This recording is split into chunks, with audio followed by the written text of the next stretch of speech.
Every Wednesday, I would pass out in the bathtub. For months, I thought it was normal, just part of the process of having a baby, until my sister discovered the dark truth my husband was hiding. Good afternoon, my dears. My name is Eleanor. I'm 87 years old today, and I'm going to share with you a story that I've kept in my heart for decades. Before I begin, I'd like to ask you to leave a like on this video and subscribe to the channel.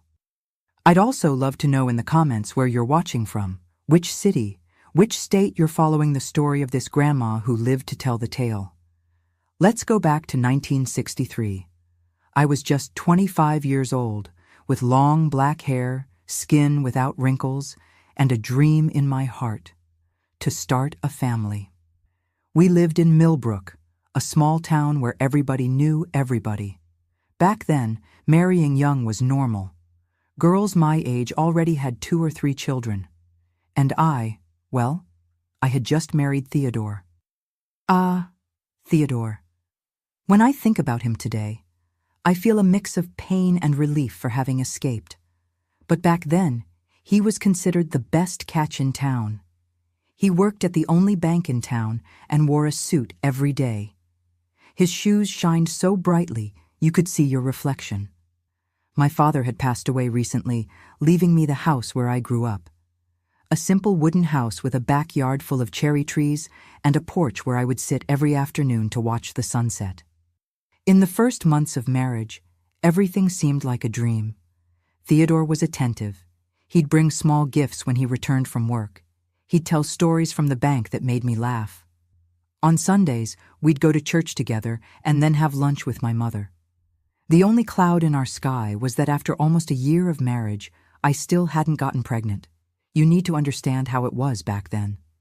A woman without children was viewed with suspicion, as if something was wrong with her. The neighbors whispered, aunts asked when the baby would come, and with each passing month, I felt more and more anguished. I cried in secret when my period arrived. I prayed every day to the Virgin Mary, asking for the miracle of a child. Theodore said he didn't mind, that we had time, but I saw how he looked at our friends' children with a certain envy in his eyes. That's when his other face began to appear, the one I only discovered much later. One Wednesday in April, he came home early from the bank, bringing a small brown paper package. "Look what I got, Ellie," he said with gleaming eyes. Inside the package were dried herbs, dark green with a strong smell like wet grass. My colleague Jerry gave them to me. His wife took this tea for 3 months and got pregnant right after. It's from a healer from the Appalachian Mountains. My heart raced with hope. Can you imagine? When we want something so badly, we cling to any possibility, however small. "How do you prepare it?" I asked, already thinking about taking it that very day. "It has to be on Wednesdays," explained Theodore, very seriously. "It's St. Gerard's Day, patron of expectant mothers, and you have to follow a ritual. I'll prepare the tea for you. You drink it all at once, and then immediately take a hot bath. The heat of the water activates the principles of the herbs." Our house had that old clawfoot bathtub. It was heavy, cast iron, painted white on the outside. It had belonged to my grandmother, then my mother, and now it was mine. I rarely used it. I preferred the shower for practicality, but if that was the ritual needed to have my child, I would do it without question. The tea was as bitter as hell, a sensation that scraped my throat. Theodore always put in plenty of honey to mask it, but it was still difficult to swallow. I would drink it all in one gulp, as he instructed, and run to the bathtub already prepared with hot water and bath salts. The first time I took the tea, I noticed something strange. About 10 minutes after getting into the tub, I began to feel a drowsiness I had never experienced before. It was as if my limbs weighed tons, my eyelids closed against my will. I remember fighting to stay awake, trying to get up from the tub, but my body wouldn't respond. The last thing I remember was the warm water enveloping my body and a distant buzzing in my ears. When I woke up, I was in bed, dressed in my nightgown, and Theodore was sitting beside me, holding my hand with a worried expression. "What happened?" I asked, still confused. "You fell asleep in the bathtub, honey," he said, caressing my face. "I found you there when I got back. I was so worried. You could have drowned." I was embarrassed. I had never heard of anyone who fell asleep during a bath, but Theodore reassured me. "Jerry's wife went through the same thing. It's the tea. It's so powerful that it causes this deep sleep. That's how it works in the body, preparing it to receive a new life." And so began our Wednesday ritual. Every week, Theodore would leave work early, prepare the bitter tea, I would drink it and go to the bathtub. Every week I would fall asleep for about 15 to 20 minutes. Every week I would wake up in bed with Theodore by my side, saying he had found me sleeping in the water. After a few weeks, I began to find it strange that I always fell asleep exactly the same way. I mentioned this to Theodore, who made a worried face. "Is the tea too strong for you? We can stop if you want." But stopping was out of the question for me. I wanted that baby so badly. And in that small town, options for fertility treatment were non-existent. That tea was my only hope. "No, let's continue," I insisted. "If that's how it works, then that's how it should be." And we continued for almost 3 months. The hope of getting pregnant made me ignore all the red flags. The tea that was too bitter, the immediate drowsiness, the fact that I always woke up in bed, never in the bathtub. The few times I commented to Theodore that it was strange to always pass out in the bath, he said it was normal, that it was part of the process, that soon I would see the results. That's when my younger sister, Teresa, came to visit us. Tess, as I called her, was 20 years old and had a very different personality from mine. Where I was trusting and credulous, she was suspicious and observant. From the first day of my marriage, she never liked Theodore. "He has the eyes of a fox," she would say, "the kind that sneaks into the henhouse quietly." I always defended my husband. I said that Tess was jealous because I had gotten married, that she would eventually see how Theodore was a good man. When she arrived to spend a week with us, I made sure to show how happy we were, how attentive he was, how perfect our life was. When Wednesday came, I told her about our fertility tea ritual. I expected her to be impressed by Theodore's dedication, by how much he wanted a child just as much as I did. Instead, she furrowed her brow and asked, "Why only on Wednesdays? And why do you always sleep in the bathtub? That doesn't seem normal, Eleanor." "It's St. Gerard's Day," I explained, repeating what Theodore always said. "And the sleep is because of the herbs. They're very strong." Tess didn't seem convinced, but she didn't insist. That afternoon, after lunch, Theodore prepared the tea as usual. As I was drinking it, Tess announced she was going to the market to buy fresh fruit for dessert. "Won't you wait to see me come out of the bathtub?" I joked. "I might need someone to wake me up today." "I'll be back soon," she said, grabbing her purse. "I won't be more than half an hour." I finished my tea and went to the bathroom, where the bathtub was already filled with hot, perfumed water. I sank in with pleasure, feeling the heat relaxing my muscles. As always, after a few minutes, I began to feel that familiar drowsiness. I tried to fight against it, tried to stay awake to see what happened, but it was impossible. It was as if someone had put weights on my eyelids. The last thing I remember was the sound of water rippling around my body. What happened next? I only found out later from Teresa's mouth, and it was something that changed the course of my life forever. Well, as I was saying, on that Wednesday in June of 1963, Teresa didn't go to the market as she had said. It was a trick, a ruse that only my clever little sister could think of. After announcing she was leaving, she went around the house and came back in through the back door without making a noise. She went straight to our bedroom and hid in the large oak wardrobe in the corner. It was a huge wardrobe, one of those antiques that girls received as part of their trousseau. It had been my mother's, and then came to me. The interior was spacious, with a smell of mothballs and lavender from the sachets I placed between the clothes. Teresa crouched among the hanging dresses and left a small crack in the door to observe the room. According to what she told me later, she stayed there breathing as silently as possible for almost 10 minutes. Then she heard footsteps in the hallway. It was Theodore, who should have been in the living room reading the newspaper while I took my bath.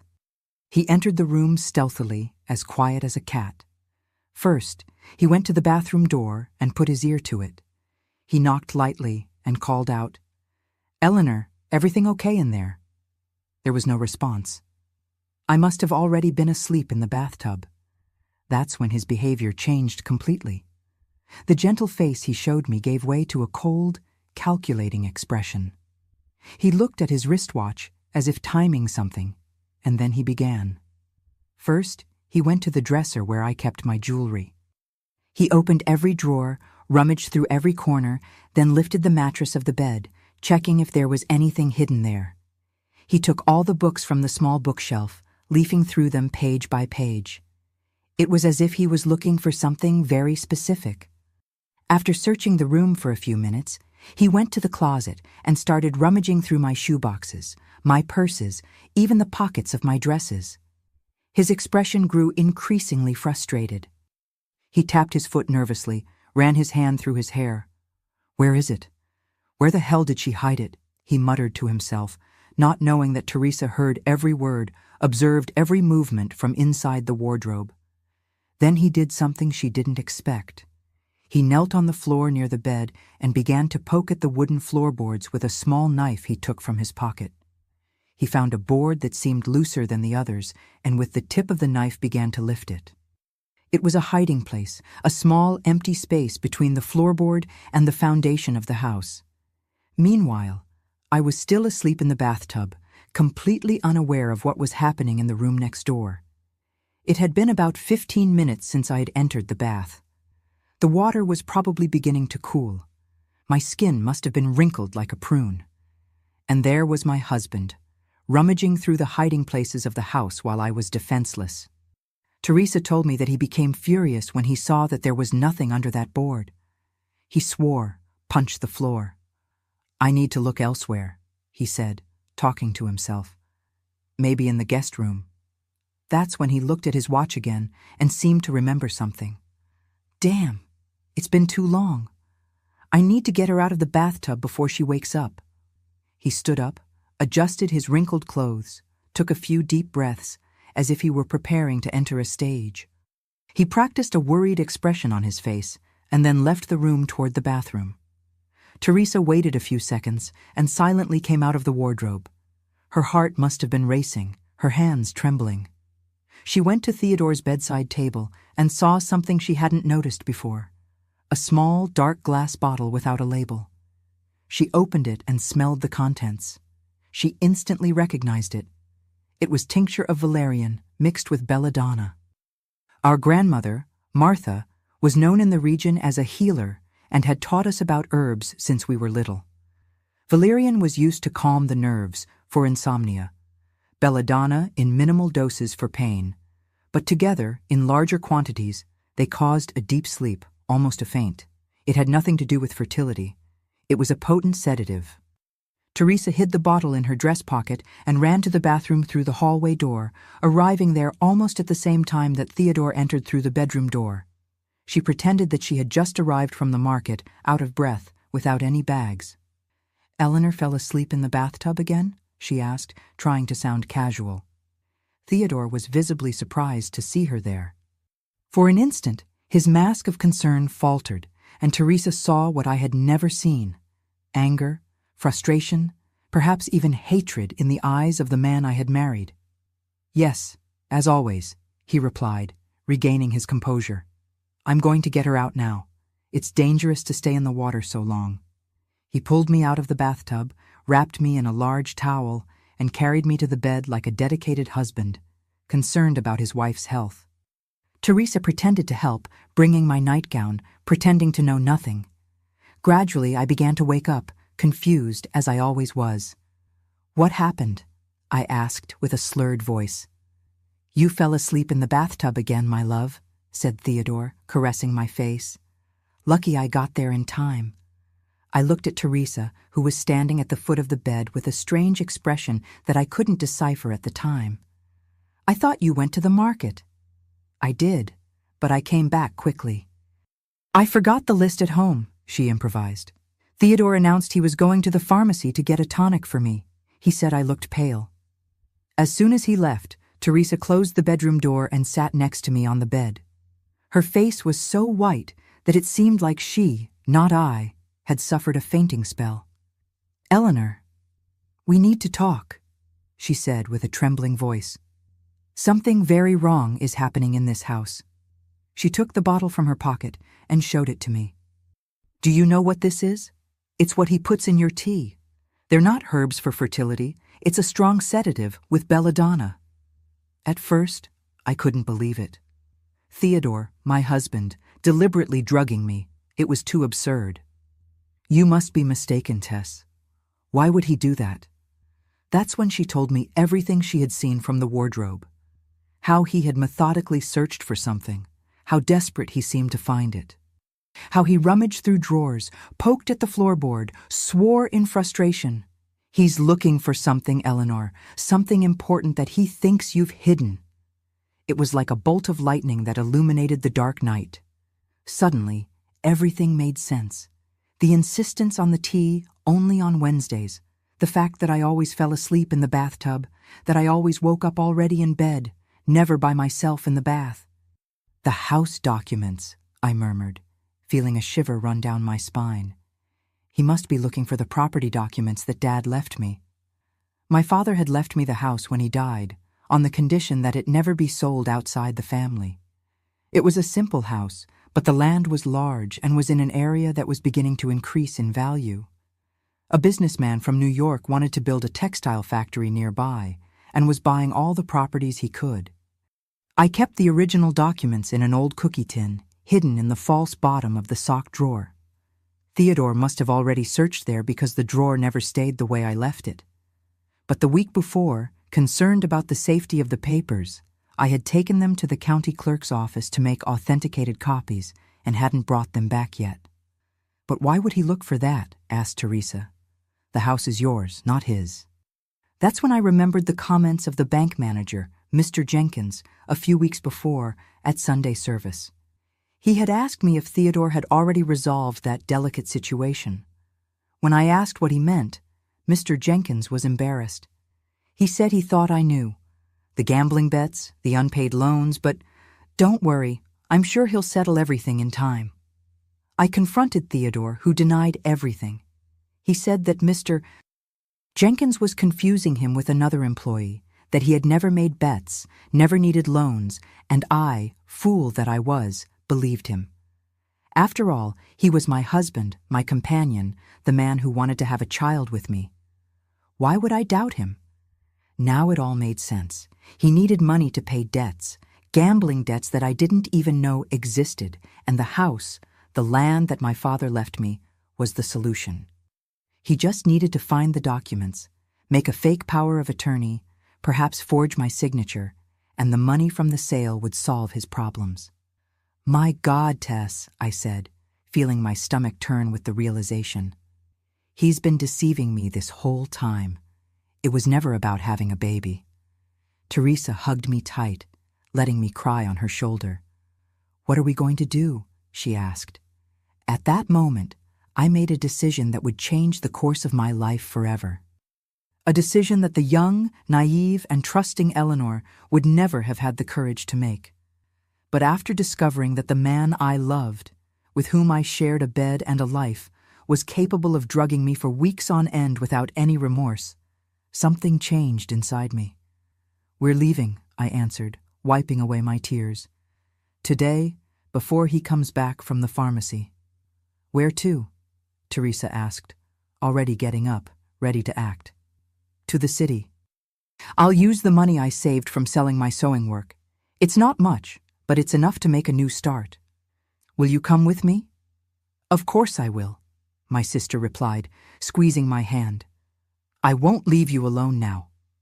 That's how, my dears, I had to open my eyes to the cruel reality of my marriage. That's how I discovered that not every gentle smile hides a good heart. That's how I learned that sometimes we need to sleep in order to finally wake up. That same Wednesday afternoon, while Theodore was at the pharmacy, Teresa and I acted quickly. We had little time, perhaps an hour at most. My hands trembled so much that I could barely fold the clothes to put in the suitcase. I couldn't take much, just the essentials. I carefully chose some pieces of clothing, the few photographs I had of my parents, the small Bible I received at my first communion, and the wooden box where I kept my savings. It wasn't much, about $300 that I had gathered selling embroidery and sewing. Money that Theodore didn't even know I had. While I was packing, I saw the navy blue dress I had worn on my wedding day, hanging in the wardrobe. For an instant, I hesitated. I remembered the day I walked to the altar of the small church in Millbrook, with that lace veil that had belonged to my mother and the orange blossoms in my hair. How happy and hopeful I was, how I believed in the promises made before the pastor and God. I promised to be faithful, to love, and to respect in joy and in sorrow, in sickness and in health. Empty words, promises broken like fine porcelain fallen to the floor. I left the dress where it was. That innocent and dreamy Eleanor would stay behind, along with the dreams of a happy marriage and the children that never came. "What will you write to him?" asked Teresa, as she closed her small suitcase. This was the hardest part. What to say to the man who had spent months deceiving me, drugging me, looking for a way to steal the only valuable thing I possessed. I took paper and pen and sat at the small desk in the room. My first idea was to write an angry letter, denouncing everything I knew, exposing his betrayal, his lies. But then I thought better. Theodore didn't deserve to know that I had discovered his plan. He deserved to continue desperately searching for documents he would never find. That's when I had an idea, a small revenge, perhaps childish, but one that would give me some satisfaction. I wrote just one line on a piece of paper. "Look under the third floorboard in the guest room. There is what you've been wanting so badly." After writing the note, I went to the guest room that we rarely used. With the help of a kitchen knife, I lifted the third floorboard near the window. In the small empty space underneath, I placed two objects, a sealed letter and my mother's gold ring. The letter was longer. In it, I explained that I knew everything, about the tea with Belladonna, about the searches while I was unconscious, about the gambling debts. I told him that the house documents were safe with Mr. Coleman, the town notary, with specific instructions never to hand them over to Theodore, even if he appeared with a power of attorney from me. I wrote that I was leaving and that he shouldn't try to find me. "If you try to follow me or harm me in any way," I concluded, "I will make sure to tell the whole town how you drugged your own wife. Imagine how that would affect your reputation at the bank." As for my mother's ring, it was a simple piece of yellow gold with a small inlaid diamond. Dad had saved it for me as a memento of her. It was the only piece of real value I owned besides the house. For a moment I hesitated. That ring was a precious memory of my mother, but something told me I would need that small treasure to restart my life. I put the floorboard back in place, making sure it was slightly misaligned, enough to arouse Theodore's curiosity when he found my note. It was already getting dark when we finished packing everything. The clock in the living room marked almost 6 o'clock. Theodore should be returning any minute. The pharmacy wasn't far. He had already taken longer than normal. Perhaps he had stopped at the bar, had a shot of liquid courage to continue his searches when he returned home. "Shall we go through the train station?" asked Teresa, already holding her suitcase. I shook my head. No, he'd look there first. Let's take the bus at the station. We left through the back of the house without looking back. We carried just one suitcase each, an entire life reduced to a few belongings that fit in our hands. The night air was fresh, with the smell of jasmine and wet earth. We walked quickly along the cobblestone streets, avoiding the busier areas. I didn't want to have to give explanations to any curious acquaintance. In a small town, news flies faster than hummingbirds. The Millbrook bus station was just a simple building with 2 boarding platforms. The next ride to the city left in 40 minutes. We bought 2 tickets with the money I had saved and sat in a remote corner of the waiting room, anxious, looking at the door every minute, fearing that Theodore might appear at any moment. Those were the longest 40 minutes of my life. My heart was beating so hard it seemed like it wanted to come out through my mouth. I held the handle of my suitcase so tightly that my knuckles were white. Each time the door of the station opened, I held my breath. Finally, it was time to board. When we got on the bus and settled into the cracked leather seats, I felt such a relief that I almost collapsed in tears. Through the window, I saw Millbrook begin to recede. The central square with its bandstand, the church where I got married, the houses with colorful facades. That little town that I knew like the back of my hand, where I was born, grew up and got married, now became just a landscape that diminished on the horizon. I had no idea what I would do when we reached the city. I didn't know anyone there, didn't have a guaranteed job, didn't even know where we would spend the first night. But I had Teresa by my side, my younger sister, who risked everything to save me. And I had the determination of a woman who woke up from a long dream to discover that reality, however harsh, was preferable to the sweet lie in which she was living. The bus bounced on the dirt road, raising red dust that shone in the last ray of sunlight of the day. I closed my eyes and for the first time in months slept deeply, without the help of any treacherous herb in the tea. We arrived in the city just after midnight. The bus station was almost empty, with only a few sleepy passengers waiting for connections and taxi drivers looking for the last rides of the day. The fluorescent lights seemed harsh after so many hours in the dim light of the bus. The big city scared me. I had never seen so many buildings, so many lights, so much movement even at that hour of the night. "What now?" asked Teresa, holding her suitcase with both hands, looking around like a lost child. I remembered an address that I had kept for years, almost by chance. Mrs. Henderson, a lady who came occasionally to Millbrook to sell lace and embroidery, had a boarding house in the city for respectable young ladies, she would say. I had written down the address once thinking that maybe I would visit her someday. I never imagined that day would come in such an unexpected way. We took a taxi, my first taxi in life. The driver, a gentleman with graying mustaches, looked suspiciously at two young women arriving alone at that hour, but didn't ask questions. I showed him the address written on a small piece of paper, already yellowed by time. Mrs. Henderson's boarding house was on a narrow, tree-lined street, far from downtown. It was a large, old house with a columned porch and a well-tended garden in front. Even at that late hour, there was a light on in the front window. We rang the bell hesitantly. What if she didn't remember me? What if there were no rooms available? The door opened, revealing Mrs. Henderson in a flowery robe with her gray hair in curlers covered by a silk scarf. Her eyes widened at the sight of me. "Eleanor, child, what are you doing here at this hour and with suitcases?" I explained in the simplest way possible that my marriage had ended, that I needed to start over, that I had nowhere to go. I didn't go into details about Theodore or the tea with Belladonna. Some stories are too heavy to share at midnight on a doorstep. Mrs. Henderson didn't ask more questions, opened the door completely, and invited us in. "I have a vacant room in the back," she said.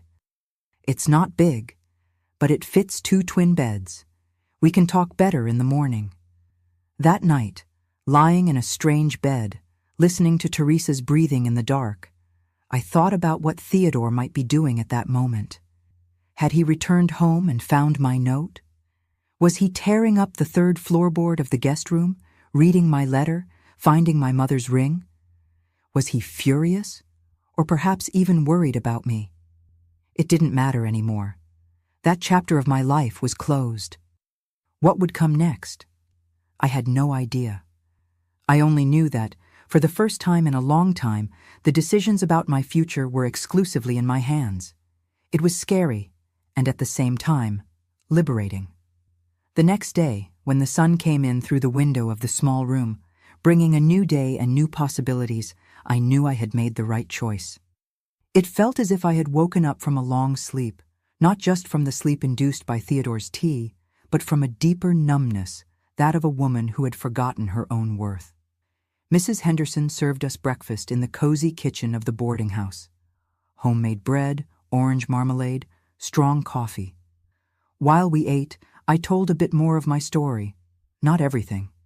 Some wounds were still too recent to be exposed, but enough for her to understand our situation. "I need work," I finally said, placing the cup on the table. "Anything honest." Mrs. Henderson smiled, revealing the absence of a front tooth, which somehow made her smile even more genuine. "Can you cook, child?" "I know how to make the desserts my mother taught me. Coconut candy, custard, cornbread, milk pudding. People in Millbrook always praised them." "Well," she said, getting up to clear the table, "I have a friend who needs help in her bakery. It doesn't pay much, but it's a start. And you can stay here at the boarding house for now, in the back room. We'll settle the rent later." And that's how, my dears, I began my new life. From a wife drugged by a deceitful husband, I became a bakery assistant in the city. The hands that once embroidered layettes for the baby that never came now kneaded sponge cake batter and beat egg whites for meringues. The first months were difficult. I would wake up in the middle of the night, disoriented, not recognizing where I was. I had nightmares about Theodore finding me, dragging me back to Millbrook. I cried hidden in the bakery bathroom when the longing for my home, my parents, the life I knew, squeezed my heart. But gradually, day by day, cup of sugar by cup of sugar, I built a new Eleanor, a woman who didn't need a man to define who she was, a woman who had survived betrayal and emerged stronger, a woman who made the best custards in the city. When I arrived in the city in 1963, working as an assistant at Mrs.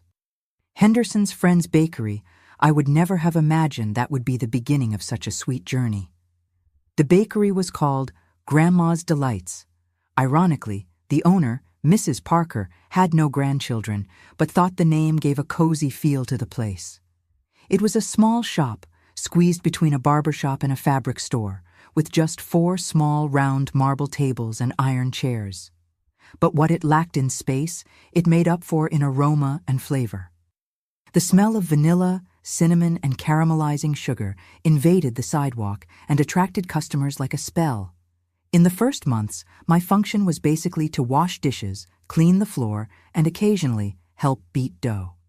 Mrs. Parker was rigorous, one of those who sifted flour 3 times before adding it to the recipe.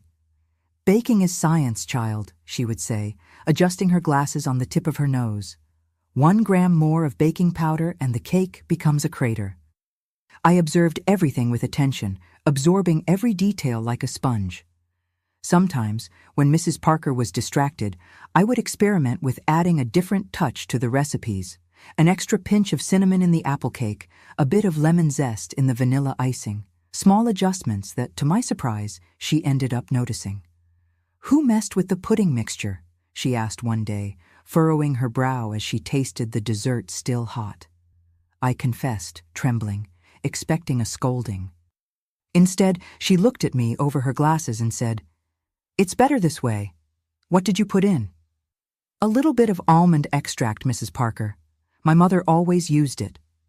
After that day, she began to let me experiment more, create variations of traditional recipes. She discovered that I had a gift for harmonizing flavors, for knowing exactly how long to leave the caramel on the fire before it turned into burnt sugar, for feeling when the sponge cake batter was at the right point just by the smell. Teresa also got a job as a clerk in a pharmacy near the boarding house. We shared the small back room in Mrs. Henderson's house, saving every possible penny. At night, after work, I would spend hours drawing in an old notebook ideas for new desserts, dreaming of the day when I could have my own business. It was almost a year after our arrival in the city that I received an unexpected letter. It was from Mr. Coleman, the notary from Millbrook. I opened it with trembling hands, fearing news of Theodore, but the content surprised me. Coleman explained that, following my instructions before leaving, he had refused to hand over the house documents to Theodore even when he appeared with a power of attorney with my signature obviously forged. Unable to sell the house to pay his debts, Theodore had abandoned Millbrook a few months after my departure, leaving behind a pile of furious creditors. The letter continued, explaining that, as I had not given any news for almost a year, the house was deteriorating. Mr. Coleman suggested that I consider selling the property before it lost more value, offering to handle the transaction. "There is an interested buyer," he wrote, "the New York businessman who is expanding the textile factory." I showed the letter to Teresa that same night. "What do you think we should do?" I asked, sitting on the edge of the narrow bed.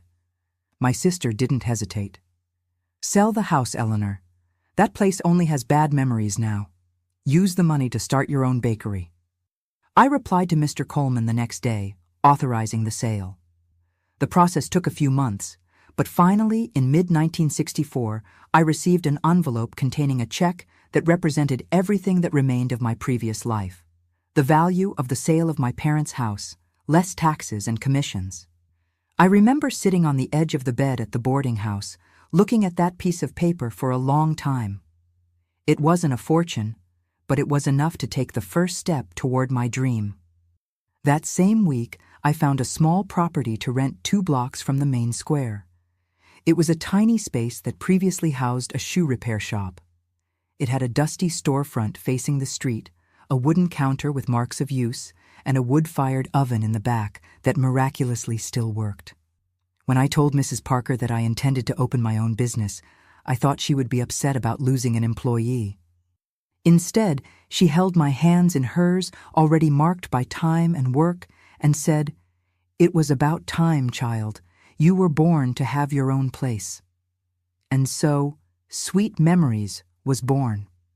The name came from a conversation with Teresa when I commented that each recipe brought me a different memory. The custard reminded me of Sundays at Grandma's. The cornbread brought back rainy afternoons on the porch with Mom. The milk pudding was Dad's favorite dessert. "They're sweets made of good memories," said Teresa. And so the name naturally emerged, like the scent of vanilla that spreads through the kitchen. We inaugurated the bakery in September 1964 with very little money for decoration or advertising. The only extravagance I allowed myself was a hand-painted sign on the facade in blue cursive letters, "Sweet Memories, Artisanal Bakery." Below the name, a small illustration of a golden ring, the same one I had left for Theodore to find under the floorboard of the guest room, and which now, recovered thanks to Mr. Coleman, had become the symbol of my new beginning. The first months were tight. We went days without a single customer, besides curious neighbors who came in to take a peek and left buying a chocolate truffle out of courtesy. There were moments when I thought I had made a terrible mistake, that I should have saved the money from the sale of the house for an emergency. That's when I had the idea to create something different, something that no one else in the city offered, sweets that told stories. I began to create miniature scenes with sugar, small fondant sculptures that represented everyday scenes or nature.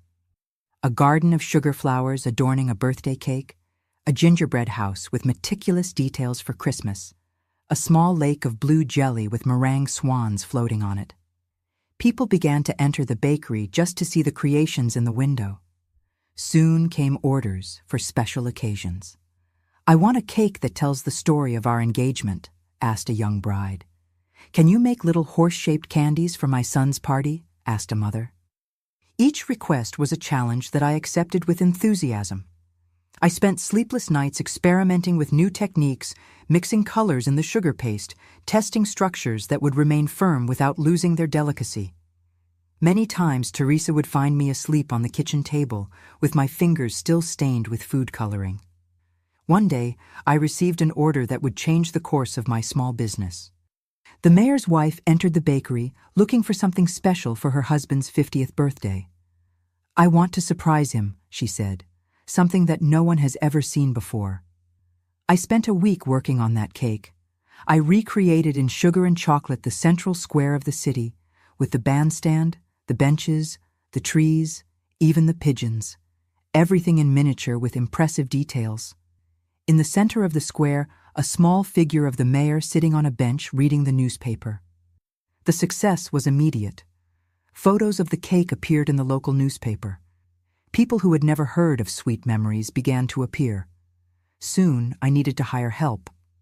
First, a young woman to attend the counter, then a kitchen assistant, and finally a baker to help me with the orders that kept coming in. In 1968, 4 years after the inauguration, Sweet Memories no longer fit in that tiny space. We moved to a larger property with a room for 20 tables, a spacious and modern kitchen, and even a small area for children's parties. Teresa left her job at the pharmacy to become the administrative manager of the bakery, taking care of accounts, suppliers, and hiring. It was at this time that I met Gerald, a fruit supplier who came from the countryside to deliver fresh strawberries and blackberries every week. He was a quiet man, of few words, with gentle eyes and calloused hands from someone who knew the hard work of the land. We started a calm friendship based on mutual respect and admiration for each other's work. Unlike Theodore, Gerald never tried to impress me with grand gestures or promises. He was simply there, as reliable as the sunrise, bringing the freshest fruit he could find because he knew I accepted only the best for my desserts. Our first date outside the bakery was for coffee on a Sunday afternoon. We talked about our childhoods, our families, our dreams. I told him fragments of my story with Theodore. Not everything, as some wounds were still sensitive, but enough for him to understand why I was so cautious. "You built something beautiful out of pain," he said, looking at the bakery across the street. "That says a lot about who you are, Ellie." Our relationship grew slowly, like a plant that needs time to establish roots before flowering. There were no hasty promises of eternal love, no dramatic vows in the moonlight, just the growing certainty, day by day, that we had found in each other something precious and true. In 1970, we married in a simple ceremony in the garden of the house we bought together on the outskirts of the city. I was 32 years old, considered a late bride by the standards of the time, and had the wisdom of someone who learned the hard way the difference between appearance and essence. This time I didn't wear a white dress or a lace veil. I chose a light blue ensemble, simple and elegant. In place of the traditional wedding cake, we created together a dessert table that told our story. Miniature fruits in marzipan, representing Gerald's orchard, small confectionery utensils made of sugar paste, and in the center, a perfect replica of our new house with windows of crystallized sugar that shimmered in the sun. In the following years, God blessed us with 4 children, 2 girls and 2 boys, who grew up between the aroma of vanilla from the bakery and the smell of damp earth from the orchard. I taught them the value of honest work, the importance of family, and mainly the art of transforming difficult moments into something sweet. Sweet memories continued to grow. By 1980, we had 3 branches in the city and supplied desserts to the best hotels and restaurants in the region. The ring symbol in our logo became synonymous with quality and creativity. Our wedding cakes were booked months in advance, and we had customers who traveled from other cities just to taste our specialties. More important than commercial success, however, was the family we built, a family based on respect, trust, and true love. Not that fairy tale love, but real love that strengthens in difficulties and proves itself in the small kindnesses of everyday life. And so, my dears, from a woman drugged by her own husband every Wednesday, I became the founder of a successful chain of bakeries and matriarch of a united and loving family. Life has these turns, doesn't it? It was the year 1983. I was already 45 years old, had 4 teenage children, and Sweet Memories was at the height of its success. That autumn morning, I was at the main bakery, supervising the preparations for the wedding of the governor's daughter, an event that would definitively put our brand on the map of high society. The kitchen was pure agitation. 20 pastry chefs worked simultaneously, creating sugar flowers, modeling marzipan figures, seasoning doughs, caramelizing fruits. The aroma was a symphony of vanilla, chocolate, cinnamon, and caramelized sugar. I walked between the counters, tasting, adjusting, guiding, the conductor of that flavor orchestra. That's when Margaret, our oldest attendant, hurriedly entered the kitchen. "Mrs. Eleanor, there's a gentleman outside who wants to speak with you. He wouldn't give his name, but insists it's important." Unscheduled visitors weren't uncommon. Many wanted to meet the famous Eleanor of the Sugar Sculptures, as the local newspapers called me. I adjusted my white uniform, ran my hand through my hair, now with some gray strands that I didn't bother to hide, and headed to the main salon. Sitting at one of the tables near the window, with his back to me, was a man with completely white hair, worn clothes, and hunched shoulders. Something in that silhouette seemed vaguely familiar to me, like a half-forgotten melody trying to come back to memory. "Good morning, sir. I'm Eleanor. How can I help you?" When he turned around, time seemed to freeze. 20 years had passed, but I would recognize those eyes anywhere. Theodore, my ex-husband, the man who drugged me on Wednesdays to search our house, was no longer the elegant young man in an impeccable suit that I had known. His face was marked by deep wrinkles, his skin mottled by the sun and by hard life. His eyes, once lively and bright, now seemed opaque, sunken in dark circles. His hands, resting on a worn wooden cane, trembled slightly. I felt a whirlwind of emotions: surprise, fear, anger, pity, and surprisingly, a kind of calm. It was as if I was facing a ghost that in the light of day had lost all its power to frighten. "Eleanor," he said in a hoarse voice, almost a whisper, "you look beautiful." For an instant, I didn't know how to react. Part of me wanted to call security and have him thrown out of my bakery. Another part wanted to understand what he could want after so many years. "What are you doing here, Theodore?" I asked, keeping my voice firm without sitting down. "I've come to ask for your forgiveness," he replied, lowering his gaze to his trembling hands. "I know I don't deserve it, but I needed to try before it's too late." I noticed then how fragile, how sick he looked. It wasn't just age. There was something else. A paleness. A thinness that spoke of illness. "Are you sick?" I asked, finally sitting down in the chair across from him. He nodded. "Cancer. The doctors say I have a few months. Before I go, I needed to find you, to clear my conscience, if that's even possible." I remained silent for a few moments, observing the man in front of me. He no longer posed any threat to me. He was just a sick old man, carrying the weight of his past choices.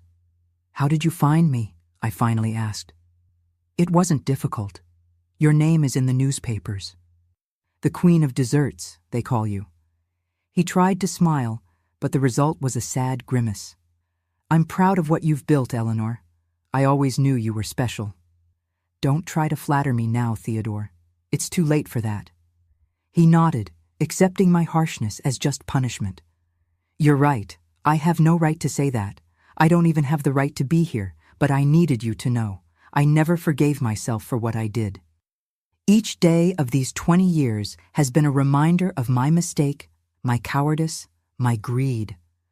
I asked Margaret to bring us coffee. While we waited, Theodore told me what happened after I fled with Teresa, how he found my note and ran to the guest room, tearing up the floorboard with such violence that he tore his nails until they bled. How he read my letter, found my mother's ring, and realized that he had lost everything. Not just the chance to pay his debts, but something much more valuable: the love of a good woman. His creditors cornered him. He lost his job at the bank. He had to flee Millbrook in the middle of the night, leaving behind even his expensive clothes and shiny shoes. In the following years, he lived from odd jobs, slept in shelters, reached the rock bottom that he had dug with his own hands. "I tried to look for you several times," he confessed.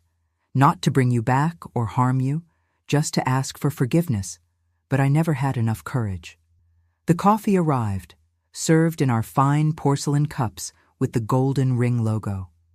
I saw Theodore's eyes linger on the symbol, recognizing it. "Your mother's ring," he murmured. "You transformed it into something beautiful, I see." "I transformed many things into something beautiful, Theodore, including the pain you caused me." We remained silent for a few moments, the past hovering between us like a mist that gradually dissipated. Finally, I asked, "What exactly do you want from me?" "Your forgiveness," he answered simply. "I know I have no right to ask. I know that what I did was unforgivable. Drugging my own wife, searching the house looking for documents, lying about wanting a child." His voice faltered. "I was a monster, Eleanor, and I paid for it every day of these 20 years. But before I depart, I needed to look into your eyes and say, I'm sorry. I looked at him for a long time, the man I once loved, who once betrayed me in the cruelest way, the man who inadvertently pushed me toward a life I would never have imagined for myself. You know I have a family now? 4 children, a wonderful husband, a successful chain of bakeries. He nodded, a sad smile on his lips. I know. I read about you in the newspapers. I saw photos of your family. Your children are beautiful. I'm happy, Theodore, happier than I ever dreamed of being when I was your wife. I'm glad for you, truly, he said, and I realized he was sincere. At that moment, something strange happened inside me. The anger I had harbored for so many years, that anger that no longer burned as before, but was still there, like embers under ashes, began to dissipate. Not because he deserved my forgiveness, but because I deserved the peace that comes from letting go of a heavy burden. I forgive you, Theodore, I finally said. Not for your sake, but for mine. I've carried this grudge for too long. I saw tears form in his eyes, tears that he tried to hide by lowering his head. Thank you, he murmured. You were always better than I deserved. What will you do now? Do you have somewhere to stay? Someone to take care of you? He shook his head. I'm in a shelter downtown. I don't have anyone. But don't worry about me. I've already caused enough trouble in your life. That sick and lonely man was no longer the villain of my story. He was just a human being facing his last days, reaping what he had sown.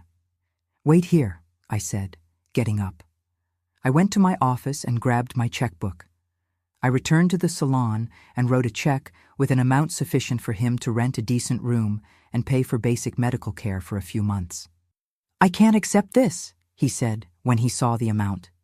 It's not a gift, Theodore. Consider it a final settlement. You were looking so hard for money back then. Now I'm giving you some. Ironic, isn't it? He took the check with trembling hands, folding it carefully before putting it in the worn pocket of his jacket. There's something else I want to show you, I said, standing up. Come with me. I took him to the kitchen, where the wedding cake for the governor's daughter was almost ready. It was a work of art in sugar, 5 tiers of delicate cake covered with white fondant, decorated with hundreds of sugar flowers in shades of pink and pearl. At the top, 2 sugar swans with intertwined necks, forming a heart. You made this? He asked, amazed. With these hands? With these hands, I replied, showing my calloused palms from work. The same hands that you once held at the altar, the hands that you imagined would only serve to take care of your house and the children we never had. Theodore contemplated the cake in silence, his face a mixture of admiration and regret. It's the most beautiful thing I've ever seen, he finally said. Life is like that, I replied. Sometimes we need to go through bitter moments to create something sweet. He nodded, understanding. I need to go, he said. I've already taken too much of your day. I accompanied him to the door of the bakery. On the sidewalk, we stopped to say goodbye. Goodbye, Eleanor, and thank you, not just for the check, but for allowing me to make peace with my past. Goodbye, Theodore. I hope you find peace. He hesitated, as if he wanted to say something else, but just nodded and walked away, his cane rhythmically tapping on the ground. I watched his silhouette move away, his shoulders hunched, his slow walk. The man I once so feared, now reduced to a shadow of what he had been. I found out 6 months later, through a small obituary in the newspaper, that Theodore had passed away. The announcement simply said that he departed in peace and that he left no relatives. I said a silent prayer for his soul, thanking God for having freed me from the cycle of hurt and resentment. This encounter, my dears, was one of the most important moments of my life. Not because I needed Theodore's forgiveness, I had moved on long before, but because it allowed me to close a cycle, to free myself from the last ties that still bound me to the past. The years passed, my children grew up, graduated, got married, and then came the grandchildren, 9 in all, each one sweeter than the other. Gerald and I grew old together side by side, sharing the joy of seeing our hard work and our love flourish in a united and prosperous family. In 1990, At 52 years old, I passed the daily administration of the Sweet Memories chain to my eldest daughter, Janine, who inherited my talent for baking and my instinct for business. I continued to create new recipes and supervise the most important cakes, but with less pressure, more time to enjoy the grandchildren and the company of my Gerald. Today, at 87, I look back and see a life that wasn't perfect, but was authentic and full. A life that taught me that we can transform any experience, even the bitterest, into something sweet and nourishing for the soul. I learned that forgiving doesn't mean forgetting or minimizing the harm done to us. It means freeing ourselves from the chains of resentment that bind us to the past and prevent us from fully living the present. I learned that our strength doesn't come from the absence of problems, but from the ability to transform them into steps for our growth. I learned that true love isn't the one from sugary romances, but the one built day by day in small kindnesses, in mutual respect, in unwavering trust. I learned that sometimes we need to faint to finally wake up to life. Whether it's a literal fainting, like the ones I suffered in that old bathtub, or a metaphorical awakening to our own strength and worth. And now, my dears, I come to the end of this story. If you followed it from the beginning, I hope you found not just entertainment, but also inspiration and perhaps a little strength to face your own challenges. Every Wednesday, I would pass out in the bath, but each fall made me stronger. Each betrayal taught me to trust in my own worth. Each obstacle transformed into opportunity. And that's what I wish for each of you, that you transform your pains into strength, your challenges into achievements, your bitter moments into something sweet and nourishing for the soul. Thank you for accompanying me on this journey of memories. If this video touched your heart, don't forget to leave your like, share it with someone who needs to hear this message, and subscribe to the channel. In the comments, tell me which lesson from this story you take for your life. With much love.